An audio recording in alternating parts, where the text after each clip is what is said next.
This morning we're reading from James 3, verses 1 through 12. And it's a powerful one. So follow along with me. Not many of you should become teachers, my brothers, for you know that we who teach will be judged with greater strictness. For we all stumble in many ways. And if anyone does not stumble in what he says, he is a perfect man, able also to bridle his whole body. If we put bits into the mouths of horses so that they obey us, we guide their whole bodies as well. Look at the ships also. Though they are so large and are driven by strong winds, they are guided by a very small rudder, wherever the will of the pilot directs.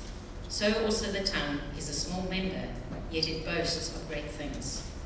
How great a forest is set ablaze by such a small fire, and the tongue is a fire, a world of unrighteousness.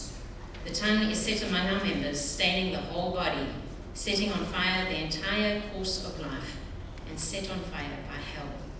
For every kind of beast and bird, of reptile and sea creatures can be tamed, and has been tamed by mankind. But no human being can tame the tongue. It is a restless evil, full of deadly poison. With it we bless our Lord and Father, and with it we curse people who are made in the likeness of God. From the same mouth come blessing and cursing. My brothers, these things ought not to be so. Does a spring pour forth from the same opening both fresh and salt water? Can a fig tree, my brothers, bear olives, or a grapevine produce figs? Neither can a salt pond yield fresh water. This is the powerful word of the Lord. Get a little bit better, guys. We really are. So I've actually had this thought this past week, and you're not going to like it, but and we're probably not going to do it. But I feel like, maybe someday, not today, and as I'm putting you on the spot, but I feel like the right response to the reading of the Word, like when we say thanks be to God, like we should. My gratitude's excited. Like my gratitude is like if I really appreciate something, I'm like, oh my goodness, thank you so much, you know? And I was thinking about what would it look like for us to actually express real gratitude? Maybe next week, not today. We've already missed it. We missed the shot today. Next week, if you're really thankful for it, clap, cheer, laugh. Like, give God real gratitude for it. Okay, we'll try it next week. Heads up, not this week, next week. We're going to try it. I think it'll be awesome. Okay, hopefully you're in James 3. I know it's hard to clap for something like this because James is brutal. You know, and I warned you when we opened it up at the intro. It was like a month ago now. James is hard. It steps on our toes. And today's going to be no different, but it's going to be really, really good. And I'm praying great things. I have been all week for us as a church. In 1899, 4 reporters in Denver, Colorado, met up at a railroad station just by chance and almost destroyed the Great Wall of China. If you've heard the story, you know where I'm going with it, but if you haven't, let me tell you this story. They all worked for different newspapers. One of them worked for the Times, another for the Post, one for the Republican, and another for the Rocky Mountain News. And yet they had all been sent on a Saturday night to dig up a story that they could publish the following day for their Sunday edition. Each of the men had showed up to the railroad station hoping to spot a celebrity, you know, or it's like going to the airport and that day, like just seeing something that happened at the railroad station, and then they could write about it in the Sunday edition. It's just kind of like the gossip portion of the news. Only nothing happened, and nobody showed up, and so the 4 men started commiserating and, you know, sharing stories, and they didn't know what they were going to do because for these men, no news is bad news, and they needed to write something. And so one of the guys named Al came up with a great idea. He was like, you know what, I think I'm just going to go home, I'm going to make a story up, and I'm just going to publish it as if it was true. It's fake news before fake news even existed. This is 1899. And Jack was like, you know what, that's a great idea. I think I'm going to do the same thing. And one of the guys' names was John, and John was like, hey, that is a good idea, but it's not good enough. In fact, if all of us go back and come up with 4 half-baked fake stories, it's not going to really last. It's not going to hold up. So what if we put our minds together and come up with one really big story? And they're like, that's a great idea. So they decided to go to the bar across the street, have a couple of pints, and come up with a really good idea. So they got a couple beers in, and then they're brainstorming and they're thinking, and they've realized at this point in time that any story that they come up with that's domestic would be easily refuted, especially if it was related to Denver. So they're like, we need to think of like something that happens really far away. The furthest place away that they could think of was China. They're like, let's come up with this story in China.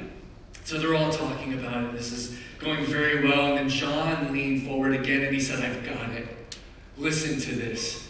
And he said, a group of American engineers stopping over in Denver en route to China. Chinese government is making plans to demolish the Great Wall, and our engineers are bidding on the job.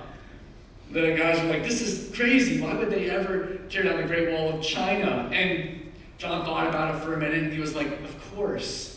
It's to get rid of this boundary and symbolize international goodwill and welcome to foreign trade. Everyone will buy it. Like, we got it. Let's do it.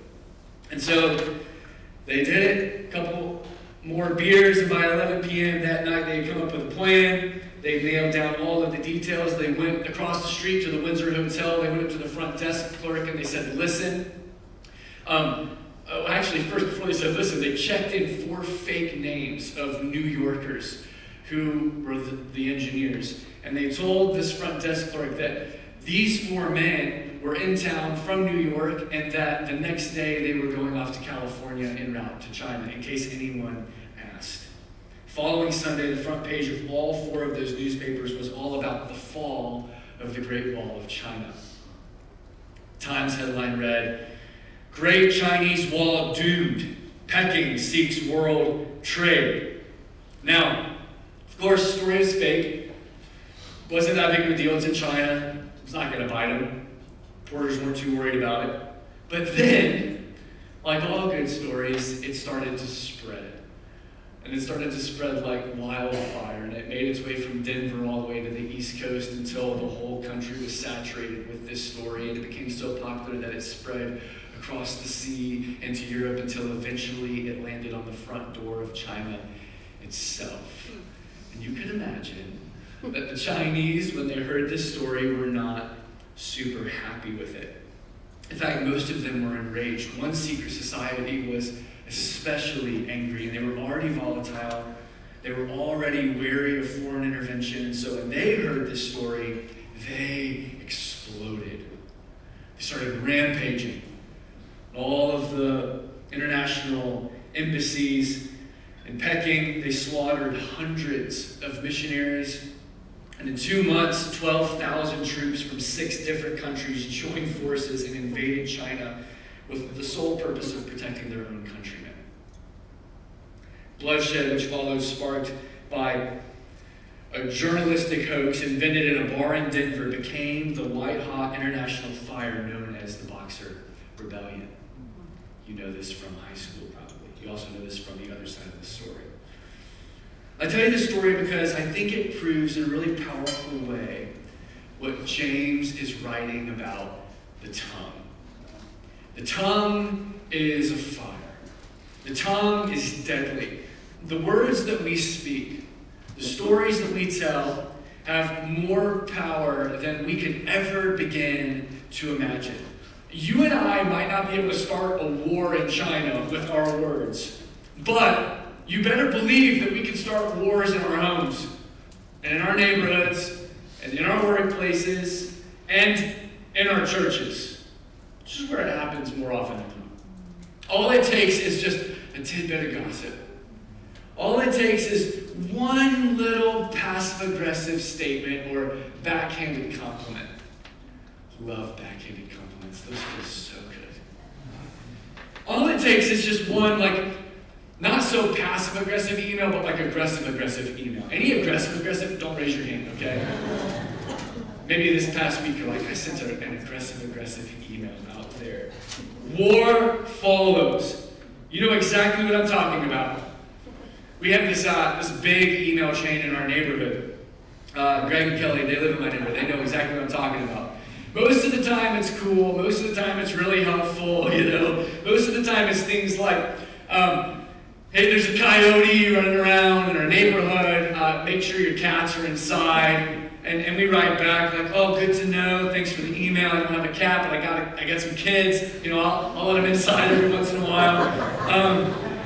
And then a couple of days later, we'll get another email from a woman, no joke, who's like, has anyone seen my cat? And we're like trying to come up with a nice way to say, refer to previous email. There's a coyote loose. Most of the time it's like that. Greg and Kelly can back me up. A few months ago, though, a guy was robbed in our neighborhood, and he left his truck unlocked, and he had a gun in his truck, and it was stolen. And so he sent out an email into the neighborhood as a courtesy. Hey, this happened. Lock your doors. Heads up.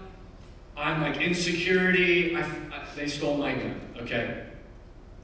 Thanks for the email. Appreciate the courtesy. I'm locking my doors. And then one of our neighbors was not happy. And just like, I don't even know how many people are on this chain, and she lit into this guy over email for his carelessness and his negligence and for putting all of our lives in danger, and words just started flying back and forth. And we just got our popcorn in our bed. We're like, Caroline, bring me another email. I'm like, what are you doing? This is so entertaining right now. Lines were drawn, sides were taken. What had once been a place of peace and neighborly love had all of a sudden become a war zone. Motives were questioned, character was attacked, blood was shed in a figurative way, and it had an impact on our neighborhood. Like, you could feel the tension walking your dog. Like, you look at people like, I wonder what side he's on. I wonder if he's like the gun guy or the mama bear. Like, you just didn't know. And we've forgotten about it since then, but goodness. We might not be able to start a war in China, but we can start a war in our neighborhoods. You know what I'm talking about. Let's be honest. Some of y'all started a war on the way to church today. In your car. No one's making eye contact right now. Don't look at me. I actually can't see most of your faces. I see 3 faces every Sunday, and I'll never tell you who you are. I'm not asking for a show of hands. How many of you this past week spread a little bit of fire? A little bit of gossip, a little bit of slander, a little bit of fake news. Guys, how many of you have done it so far in like the 30 minutes you've been here today? In the conversations that you've had? The tongue is more powerful than you and I could ever imagine. It can destroy a life. It can ruin a marriage. It can crush your kids. It can hurt a community. It can wreck a church. And so almost 1/5 of the book of James is dedicated to nothing more than taming it. Anybody want to get better at taming your tongue? Anybody want to get better at not speaking before thinking and not putting your foot in your mouth all the time? Just me? Anybody? You can raise your hands now. Okay, there you are. Good. Anybody want more peace and less drama in your life? Me too. All right, let's get into it. I told you at the very beginning of our study in James that the purpose of this letter is threefold. It's to lead us into happiness. It's to test our faith and call us into action. And it's to point us to Jesus and remind us of his gospel. And so this chapter on the tongue does all 3 of those things. And that's how we're going to frame it. What does taming your tongue have to do with your happiness? What does taming your tongue have to do with your faith? And what does it have to do with the gospel? That's where we're going. First, our tongues have the power to lead us to a happy and peaceful life. Look back at verse 3. If we put bits into the mouths of horses so that they obey us, we guide their whole bodies as well. Look at the ships also. They're so large and they're driven by strong winds, and yet they're guided by a very small rudder wherever the will of the pilot directs. So also, the tongue is a small member, and yet it boasts of the same great things. And then look at the end of verse 6. The tongue has the power to set on fire the entire course of your life. That little muscle that's made up of 8 muscles, I think. I had to do some science this past week to figure that out. 8 muscles in that one little piece of red flabby thing. That will set on fire the entire course of your life. A bit is very small, and yet it controls the entire body of a mighty horse. A rudder is tiny in comparison to the rest of the ship, but it directs the whole thing. And the same thing is true of the tongue. Proverbs 18:21 says, life and death are in the power of the tongue. They will either lead you to life, or they will lead you to death. They will either lead you to flourishing, or they will lead you to folly.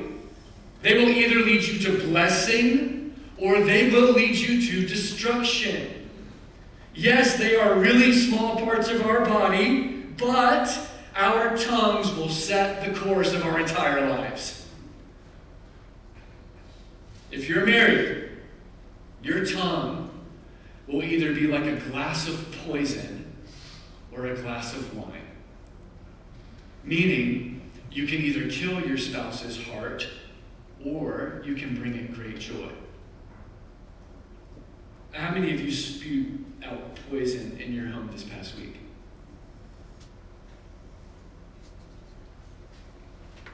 Let me just warn you that if you don't cut it out right now, stop it right now. What James is saying is that your tongue is going to direct the course of your life. It's going to direct the course of your marriage. You won't have a marriage to speak of in the end. That's the power of the tongue. It directs the entirety of your life. So, if you want to create war in your home, if you want to stir up anger in your home, Proverbs 15 says, speak harsh words. But I don't think you want that. If you want your home to be a place of love and joy and peace and comfort and security, if you want your home to be a home of shalom, if you want to create something that looks as much like Eden as you can possibly get this side of the return of Christ, then speak gentle words. Speak kind words. Speak healing words and understanding words. Proverbs 15:1, look at this. A gentle answer turns away wrath, but a harsh word stirs up anger. The tongue of the wise adorns knowledge, but the mouth of the fool gushes folly. Don't be a fool. Your tongue has the power to create life or death in your home. So do you want a happy marriage? Tame your tongue. Period. Caroline and I are celebrating our 12th year of marriage today. Thank you. Pumped about it. Her parents have our kids this weekend, and it's been amazing. I love our kids so much. I'm starting to miss them, today. Yesterday was a bliss. It was just like, we're resting, we're sleeping in. What do you want to do today? Oh, it's just amazing. Listen, in 12 years, I can honestly say that our marriage is better today and happier today than it was at year 10, and it was at year 5, and it was at year 1. That is by the grace of God. And it is in the grace of God in teaching us some really important things about those muscles in our mouths. Had to learn some things about our tongue, didn't we? She's nodding. Mm-hmm. I have learned in 12 years that there are just some things you never say to your wife. Like, there is literally never going to be a situation under the sun where I should ever find myself saying the words, I told you so. Like, even if I'm celebrating a win of being right in a situation, that win will be nullified as soon as I say I told you so. You never say those words. I've learned that. There are many other things that I won't get into. There are some tones I have learned I should never use with my wife. In general, but especially with my wife. I had to learn them. I've learned from experience what it means that a harsh word stirs up anger. I've learned that in my failure. We've both learned that. But I've also learned what it means that a gentle answer turns away wrath. If you want a happy marriage, you have to tame your tongues. Some things just don't need to be said, guys, and girls too. I just speak to the men because I am. Some things just don't need to be said. Some things, if said, will open up a can of worms, and that can of worms is going to lead to an argument, and that argument is going to lead to some hurt, and that hurt is going to lead to some hostility, and that hostility is going to lead to bitterness and to resentment, and before you know it, you've got a little bit of death in your marriage. So just don't say it. As Abraham Lincoln once put it, if it is not necessary to say something, it becomes necessary not to say it. Can I say that again? If it's not necessary to say something, it becomes necessary not to say it. We were going to, my mom used to always say, is it kind? Is it true? Is it helpful? Is it necessary? And if it wasn't those four things, don't say it. My dad used to say it takes a baby 2 years to learn how to talk and then 50 years to learn how to keep quiet. Caroline models this so much better than me. I have learned so much just from watching her example in this. I don't have a great history of a tame tongue. And so I'm really trying to grow in this. We were literally laughing about it this past week because I have a habit, I literally never put the cap back on the toothpaste. I know that this is peak level laziness, right? I get it. I know it would take a millisecond.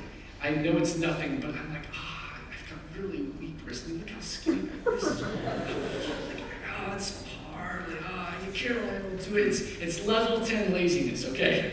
I get it. Now, 12 years ago, that would have been an argument. She would have said something to me about being lazy, and I would have been defensive because that would have hurt me because I know I'm being lazy, but it hurts to hear it, you know? So then I would have been defensive, and I would have probably said something sarcastic about her acting like my mom.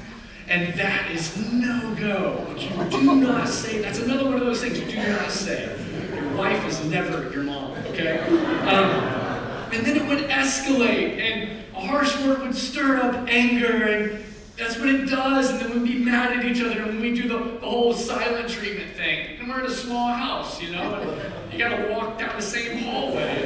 It's like, okay, I gotta not make eye contact, and you're like, not touching me. Look at that picture on the wall, you know? It's so awkward, it's terrible. And then eventually we figure it out, you know? 12 years of marriage, I've learned some things. I've also learned how to clean up after myself. She's helped me a lot, man. I'm not that lazy anymore. The point is this: if you want a happy marriage, you've got to learn how to tame your tongue. It will either be a glass of poison or it'll be a glass of wine. Do you want a happy marriage? This will lead you there. Use it wisely. Same thing is true if you have kids. Your tongue can either be a battering ram or it can be a bomb.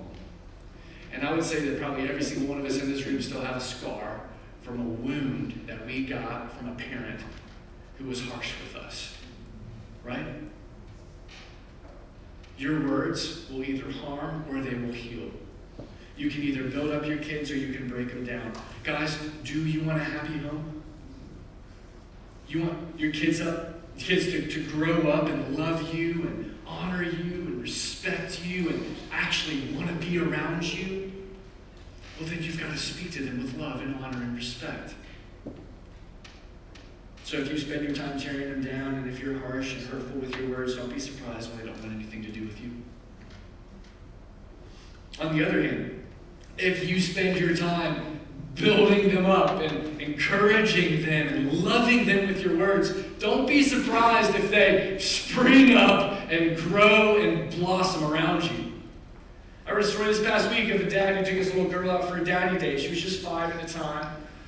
They chose a restaurant with pancakes, and food came out. Dad prayed, and he had prepared a speech for his daughter. He'd been working on her for a while, and so before he picked up his fork, he said, "Hey, I want to tell you something.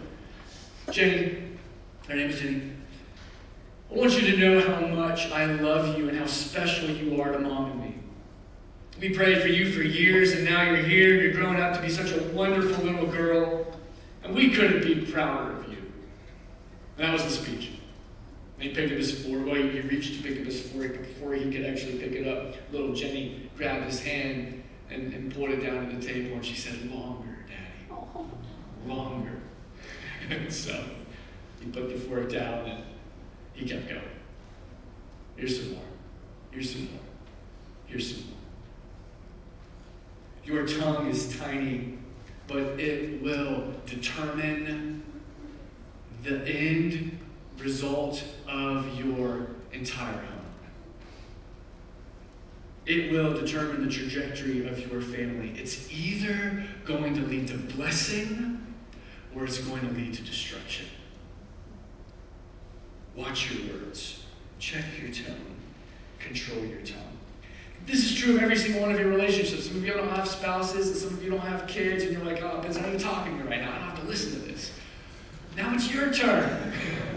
Whether you're married or not, whether you have kids or not, you were made for community. Community is actually one of the most vital components to your happiness. In fact, Sebastian Younger wrote a book called Tribe, and in it he has like this triangle of happiness. If you read the book, you know, and I don't know if it's exactly right, it's sociology, psychology, it's all that together. But basically he argues in that book that you need three things. There are vital things that you have to have in order to be happy. You have to have purpose, you have to have freedom, and you have to have community. So you were made for it, you know that, you long for it. If you want to be happy, you've got to have it. But here's the thing. If you don't learn how to tame your tongue, not only are you going to ruin your community, but more than likely you're going to lose it. Guys, if you lie about your friends, what do you think is going to happen over time? Well, you're going to lose your friends. I know this is common sense, but let me just say it out loud to some of you right now. If you spread rumors, if you betray trust, if you talk about people behind their backs, they are not going to want to be around you. Don't be surprised. Don't be caught off guard when you face this various tests that you brought on yourself. If you always say the first thing that comes into your mind, even if it's hurtful, but you're just speaking the truth, because that's the kind of person you are, you're passionate about truth, people are going to avoid you like the plague. Guys, some of y'all don't have friends because you're in a new city and you're looking for them and you're working on it. Hopefully you find them here. Some of you don't have friends because you can't control your tongue. And you're like, "Why don't I have any friends?" And you externalize the blame and you haven't held up the mirror and realized the fact that your tongue is poison. Guys, experts in the field of speech estimate that the average person creates 12,000 sentences a day composed of 50,000 words. And if you made a book, at the end of the day of all of those words, it would be a 150-page book. So I'm just going to ask you right now as we end this first point that James wants us to see, what kind of books are you writing? Are they comedies or are they tragedies? Not comedy as in like to laugh out loud. Like it either ends good or it ends bad. What kind of books are you writing? James says, if you want your book to be happy, to have a happy ending, you've got to control that thing in your mouth. If you want a comedy, and they all lived happily ever after, tame your tongue. Otherwise, you're writing a sad one. Our tongues have the power to lead us to a happy and peaceful life. Second, our tongues have the ability to prove the maturity of our faith. Look back at verse 9. With the tongue we bless our Lord and Father, and with it we curse people who are made in the likeness of God. From the same mouth come blessing and cursing. My brothers, these things ought not to be so. Does a spring pour forth from the same opening both fresh and salt water? Can a fig tree, my brothers, bear olives, or a grapevine produce figs? Neither can a salt pond yield fresh water. The words that come out of our mouths are like fruit that grows on trees and water that gushes out of a spring. They are an external demonstration of an internal reality. We planted a couple of apple trees not too long ago. They're really little. They have no fruit, of course. Hopefully, if the deer stop eating them, maybe someday we'll have apples out there. They're Honeycrisp, too, which is amazing. Those things are so expensive. We're just going to have Honeycrisp apples. Maybe. We have no idea. If you were to go to my backyard and you were to look at those trees, you would have no idea what that tree was because there's no fruit on it. But if you were to go to an apple orchard in the mountains and the apples are literally just hanging and falling off those trees, you wouldn't have any doubt whatsoever. You know the tree by its fruit. And so it would be confusing, just a little bit confusing if you were at the apple orchard and you saw trees with apples on it, but then somehow there were also like watermelons dangling on the same tree. You'd be like, wait, what is that? This should not be so. This ought not be so. How is this possible? In other words, it's not possible. It's impossible. And that's what James is saying here. How can this be for you to bless God with your mouth? That's one fruit. And then curse people who are made in the image of God. This ought not be so. This is impossible. It's an oxymoron. One should cancel the other out. They're mutually exclusive. That's what he's saying. You can't bless God and curse people. That word in the Greek for blessing literally means to speak well of. It's two words combined. It's to speak well of God. That's what it means to bless God. I'm speaking well of God to everyone with my life, with my words. Cursing in the Greek is the exact opposite. So these Christians that James is writing to, speaking well of God and speaking poorly of people who are created in his image. I want you to pay attention here. There is only one prerequisite for speaking well of other people. It's not lifestyle, it's not ideology, it's not political party, it's not their quality, it's not even their character. The one prerequisite for speaking well of other people is who made them. They are made in the image of God. You can't say, God, you're great, but your creation stinks. It's the only prerequisite. So if you're thinking about, man, I'm thinking about saying something about that person. It's not going to be kind, it's not going to be helpful, it's not going to be necessary, all true, all these different things. The only question you should ask if you're about to say it is, were they made in the image of God? If the answer is yes, don't say it. How can you speak well of God and not his creation? Guys, gossip is a sin. And slander is a sin. Because they take God's good creation that he loves, that he died for, and they run it through the mud. This is such a big deal in our churches today. Greg and Lori once told a story about a busboy at a local restaurant back in the days when people still smoked inside. And the busboy said that the manager decided on Sundays to create two separate rooms because, church folk come in on Sundays. And so they had, on Sundays, the restaurant divided into two rooms. You had the smoking section, which was all the heathens, and you had the non-smoking section, which was all the mature Christians, because there's a verse in the Bible about not smoking, and that's mature faith. It has to be. I've never found it, but it's in there. It has to be. It's right there next to don't drink alcohol and don't dance. It's in there somewhere, okay? If you find it, let me know. I haven't found it yet, but let me know if you find it. So the busboy had some really interesting insight about these two rooms. He was like, man, it's awesome that all these people aren't smoking. They're like really taking care of their lungs, and it's great for their bodies. And then he's like, but you know what? You should hear them gossip. It's great they're not smoking. But they got a lot of mean things to say about people. Mostly the people at their church that they were just with.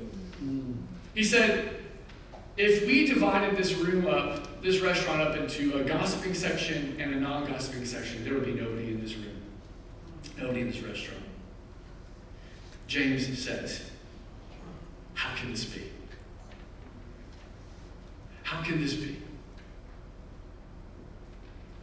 A Christian who does not speak well of others is an oxymoron. You have fooled yourself.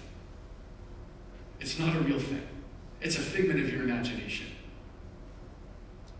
You can tell if someone has real faith and growing faith and maturing faith by how they speak to and how they speak about other people.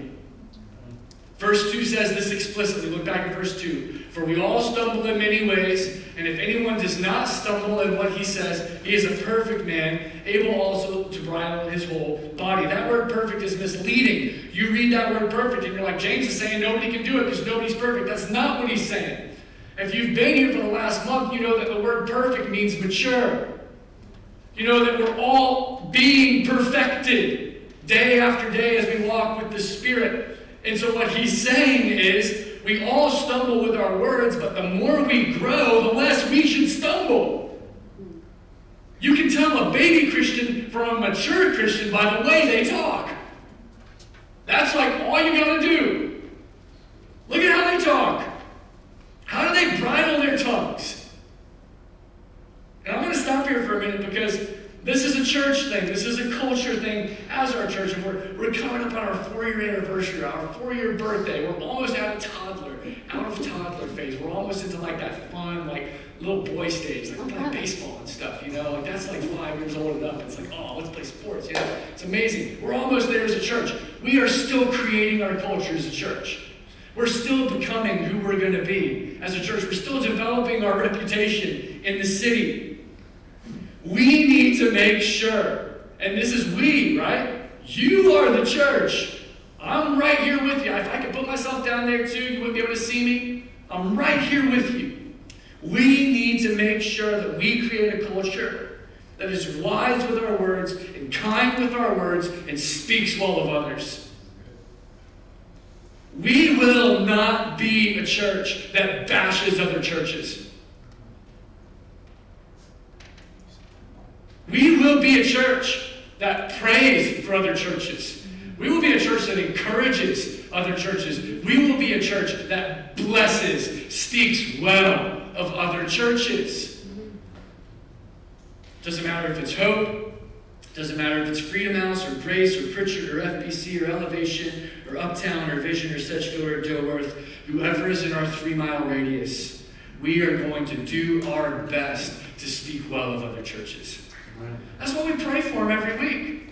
And we literally, our elders email these churches every week to get specific prayer requests so that we can pray for them every week. We disagree on a ton of stuff. Like a lot of stuff. But we are going to do everything we can to speak well of them. Could you imagine if all of you went out to lunch after our gathering today and your waiter heard you talking about another church? Could you just imagine, put yourself in this has never happened to you before in your life, right? Where you haven't talked about another church, okay? Imagine the impact it would have on him if he heard you saying something good and something kind, and then he realized you didn't go to that church. Like, that would be so weird. Who does that? That's John 17 weird. That's Jesus praying on the night of his execution, God, let them be one, even as I am one with you, so that the world will know that they belong to me, and that I am in you, and that my power is in them. And this is the glory that you have given me. I'm giving them that glory. That glory is unity.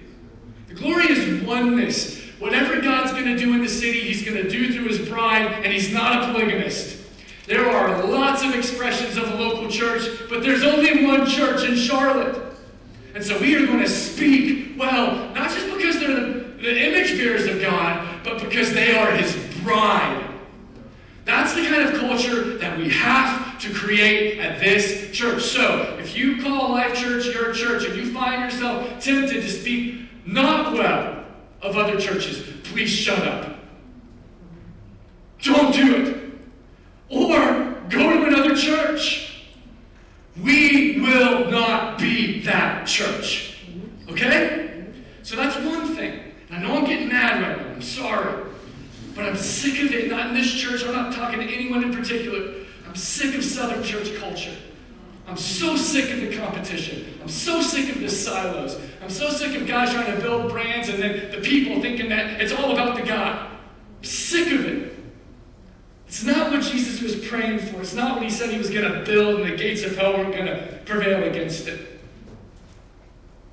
What if, as a church, we could become known as people who don't fight with other people, but people who fight to honor other people? We don't live in a culture of honor. We live in a culture of cynicism. We live in a culture where we are really good at picking people apart. What if we could build a subculture where we built everyone up? What if we could become known as a church that assumes the best in others, that hopes for the best in others, that looks for the best in others, instead of always focusing on the worst? Do you have junk in your life? Of course you do. Did you sin this past week? Of course you did. Did you fail? Of course you did. Did I? Of course I did. Do we need each other to help us see our sin? Of course we do. Matthew 18 says if you see someone in sin, go to them one-on-one and talk to them. Don't go to anyone else. Help them, restore them, encourage them, hold the mirror of the Word of God up to them so that they can be more like Jesus. That's why we have discipleship groups. That's what those are for. I can't tell you how many times people have come to me to tell me the sin of other people. They think it's my job as a pastor to hear this gossip. And my first response is always like, this is not news for me. I didn't see it. I'm not even on Instagram. Like, I didn't see this. Why are you telling me about their Instagram post? Go talk to them. I don't need to be in this chain of events. If you're talking to me, how many other people have you talked to? Now I'm going to talk to you about your sin.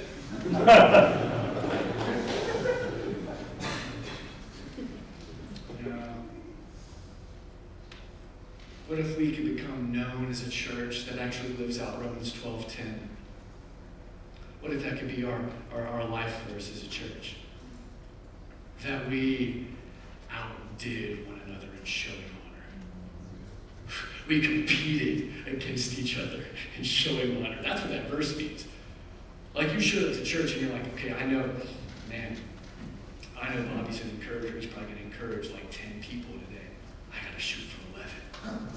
I got to outdo Bobby in showing honor. What if we could be that kind of church?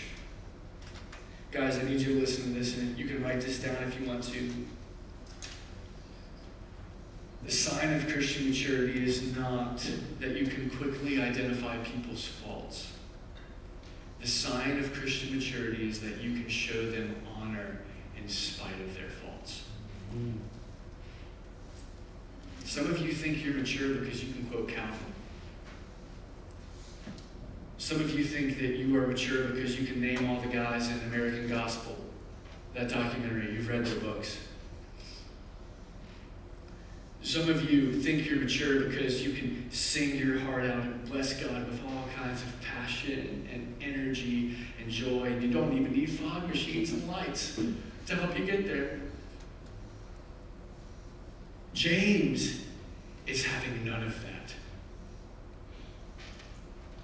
You cannot bless God. You cannot speak well of God. You cannot speak rightly about God and curse people who are made in His image. It's an impossibility. So, the degree to which your faith has matured will be demonstrated by the degree to which you can speak well of others. This is a call to action. It's a test of our faith. So let me ask you, how are you doing with your words? Our tongues have the power to lead us to happiness. Our tongues have the ability to prove our faith. And then finally, our tongues have the ability to point us to the gospel. Now listen, if you know anything about the gospel of Jesus Christ, you know that it starts with really bad news. Okay, you know that it begins with our total inability to earn the favor of God, and that it builds on the fact that we can't do anything good apart from God. That's the beginning of the gospel. The first part of the gospel reminds us that we are in desperate need for divine intervention. So how do our tongues point us to the gospel? Verse 8. No human being can tame the tongue. Hey guys, tame your tongues. By the way, no human being can do it. Good luck. See you next week. It's a restless evil, full of deadly poison. And this is the really bad news. Matthew 12:36. On the day of judgment, people will give account for every careless word that they speak. Did you know that verse was in the Bible? I was surprised. I've read it so many times, but I'm not going to lie. I was surprised this past week. I was like, oh no. Oh no. Every careless word, I'm going to give an account for it. One day, every single word we've ever spoken, whether it was a thought in our heads, whether it was muttered under our breath, or it was yelled into a microphone, is going to be judged by holy God. That's really bad news. I've seen whales playing jump rope at SeaWorld. I have seen lions cuddle up with their trainer. I've seen tigers open up their mouths and a girl stick her head in the mouth just to show off. Every kind of animal in the animal kingdom has been tamed. No one can tame the tongue. It is restless, evil. So we are in desperate need of divine intervention, but this is where it gets worse, because the problem of our tongues, as bad as it is really nothing more than a symptom of a deeper problem that lies within. Proverbs 16, the heart of the wise instructs his mouth. What instructs the mouth? The heart. Luke 6, out of the abundance of the heart, the mouth speaks. In other words, if you have a tongue problem, you have a heart problem. And this is really bad news, because a corrupt tongue is nothing more than a sign of a corrupt heart. So we're in big trouble. But the gospel isn't just bad news. In fact, the word gospel literally means good news. And the reason the gospel is such good news is because Jesus came to fix everything that was corrupt and sinful in us. Especially, and starting with our hearts. Ezekiel 36, look at this with me. I will give you a new heart, and a new spirit I will put within you, and I will remove the heart of stone that was corrupted and sinful and evil and inspired by hell and was always gushing out poison. And I'm going to give you a new heart, a heart of flesh. That is the kind of divine intervention that we need. And so at the moment of salvation, at the moment of regeneration, you and I are given new hearts. And as a result, we are given the ability to tame our tongues. Amen. No man can do it. But what was once impossible apart from God is now possible with him. We're not hopeless. We're not destitute anymore. Yes, we all stumble with our words. But Jesus never did, and Jesus put his spirit inside of you. And so you don't have to stumble anymore. The more we walk with him, the more we'll become like him. The more we see of him, the more we'll see people like he sees them. The more we love him, the more we're going to love people like he loves them. The more he renews our mind, the more he transforms our hearts, the more he leads us into greater and greater glory, the more we will be able to tame these little monsters inside of our mouths. So the command reminds us of our need. And then, rather than leaving us there to wallow in it, it reminds us that Jesus has done everything we need in order to satisfy it. So our tongues have this incredible ability to remind us of the gospel. It exposes our need. It reminds us of our dependency. And then it lifts us off the ground and invites us to live in victory. Invites us to walk in power and freedom. We praise God for that.